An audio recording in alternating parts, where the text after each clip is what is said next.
الحمد لله رب العالمين الرحمن الرحيم مالك يوم الدين إياك نعبد وإياك نستعين اهدنا الصراط المستقيم صراط الذين أنعمت عليهم غير المغضوب عليهم ولا الضالين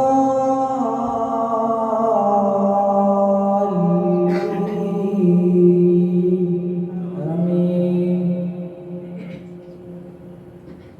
فلما ذهبوا به وأجمعوا أن يجعلوه في غيابة الجب وأوحينا إليه لتنبئنهم بأمرهم هذا وهم لا يشعرون.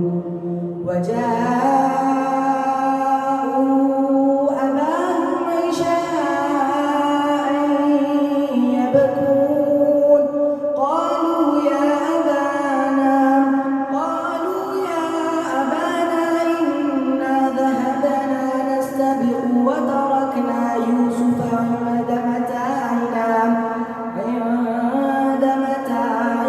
فأكله الذئب وما أنت بمؤمن لنا ولو كنا صادقين. وجاءوا على قميصه بدم كذب قال بل سولت لكم أنفسكم أمرا فصبر جميل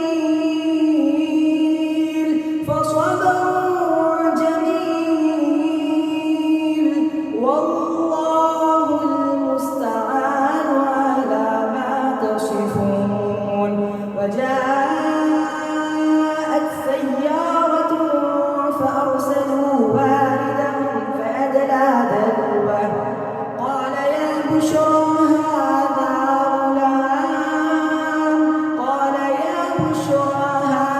غلام وأسروا بضاعة والله عليم بما يعملون. وقال الذي اشتراه من مصر لامرأته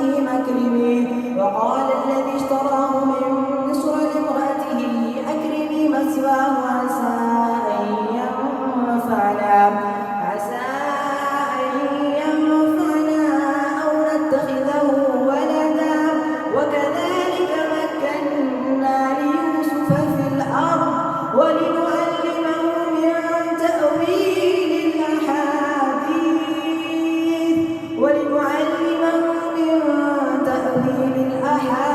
الأحاديث والله غالب على أمره ولكن أكثر الناس لا يعلمون. ولما بلغ أشده آتيناه حكما وعلما وكذلك نجزي المحسنين.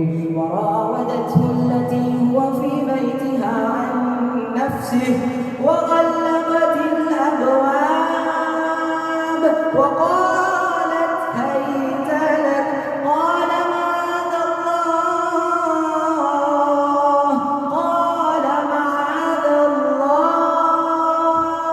إنه ربي أحسن مثواي إنه لا يفلح الظالمون. ولقد همت به